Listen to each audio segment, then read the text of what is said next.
Et stop, tu roules sur le boulevard BD, ce livre est fait pour toi. Histoire de la bande dessinée espagnole. À l'occasion du festival SoBD, qui lui a consacré sa 13e édition, 5 spécialistes de la bande dessinée espagnole retracent 150 ans d'histoire du 9e art dans leur pays. Au fil de l'histoire, avec un grand H, il nous invite à dérouler le temps depuis 1857 pour comprendre comment les événements ont façonné un art et ses auteurs, et ce que la bande dessinée espagnole a apporté au reste du monde.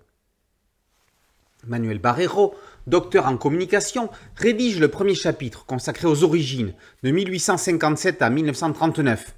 Comme dans d'autres pays, la BD est née dans la presse bourgeoise avant de pénétrer les milieux populaires. Quand on pense Espagne, il faut penser à pays hispanophones comme Cuba, alors colonie espagnole.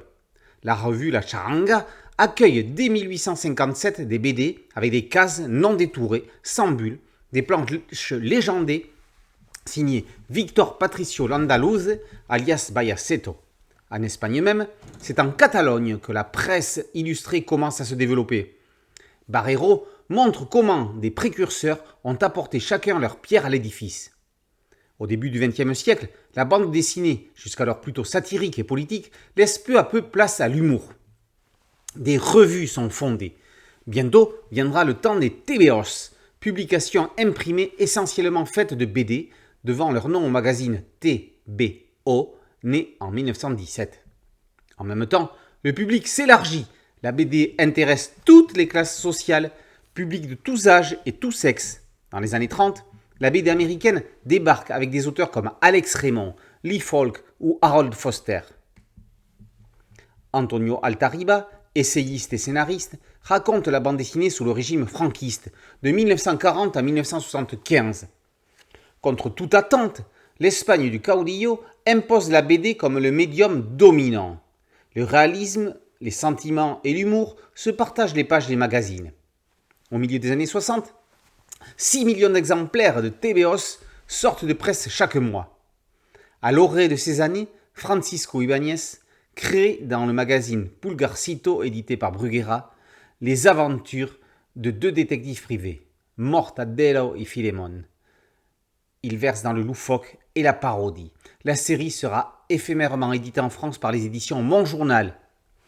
Considéré comme plagiaire de Franquin, surtout pour sa série avec un fameux groom, Ibáñez ne sera injustement jamais reconnu de notre côté des Pyrénées.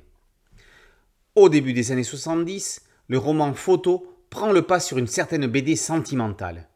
La BD d'aventure ne parvient pas à se renouveler. Les revues humoristiques ne se vendent plus aussi bien qu'autrefois. En 1975, la mort de Franco va marquer un tournant. Place à l'underground et aux comics. Historien de la bande dessinée, Anthony Guiral prend en charge les années 75 à 99, du magazine au comic book. Les premiers titres novateurs ont déjà commencé à apparaître depuis quelques années, avec des fascicules et magazines pour adultes, notamment dans le domaine de l'horreur. En 77, les revues Totem et Trocla, Troya scandent le début d'une nouvelle ère, en parallèle au déclin des magazines d'humour. Alfonso Font, Carlos Jiménez, Victor Mora et bien d'autres débutent leur carrière. Les rapports entre auteurs et éditeurs se professionnalisent. En 1979, c'est la création d'El Víbora, qui deviendrait un magazine révolutionnaire, en ouvrant ses pages aux ténors de l'underground, à de nouveaux auteurs comme Daniel Torres ou Jaime Martin, ainsi qu'à des artistes européens et américains, Munoz, Sampaio, Burns, Cloves, Conning, Mattioli, Liberator et Swart, Tardy, Spiegelman, pour n'en citer que quelques-uns. 1980, Corben signe la couverture du premier numéro de Illustration plus Comics International. 81, c'est le premier salon de la BD de Barcelone. Dans la décennie, Antonio Hernández Palacios fait du western et Carlos Jiménez raconte son enfance dans Paracuelos.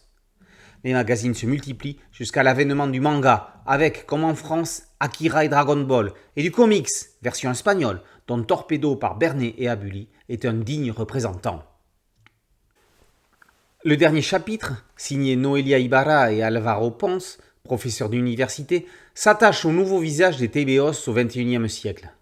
Le marché a changé, la société est en mutation, les habitudes de consommation évoluent, les thématiques abordées se développent, de nouvelles maisons d'édition voient le jour, comme Bang Ediciones, qui ouvre grandement ses bras vers le marché francophone avec des petites pépites comme Super Patata signé Arthur Laperla. En 2023, le fanzine espagnol Fornecals reçoit le prix de la BD alternative à Angoulême. Le webtoon se développe également avec notamment Uki par Meritxell Garcia, édité en France chez Dupuis. Les auteurs du chapitre concluent sur le paradoxe entre la richesse des productions et les difficultés rencontrées par leurs auteurs. Créativement, la bande dessinée espagnole est au sommet. Il lui faut réussir son ouverture inévitable vers le numérique. Quand on parle de BD européenne, on a trop souvent tendance à la limiter aux franco-belges. Cette histoire de la bande dessinée espagnole, publiée dans l'excellente collection Mémoire vive des éditions PLG, démontre l'importance que revêt celle-ci. La voici enfin réhabilitée. Passionnant. L'histoire de la bande dessinée espagnole, par Barrero, Altarriba, Giral, Ibarra et Ponce, est parue aux éditions PLG. Boulevard BD, c'est un podcast audio, une chaîne YouTube et un site dédié. Merci de liker, de partager et de vous abonner. A très bientôt sur Boulevard BD. Ciao.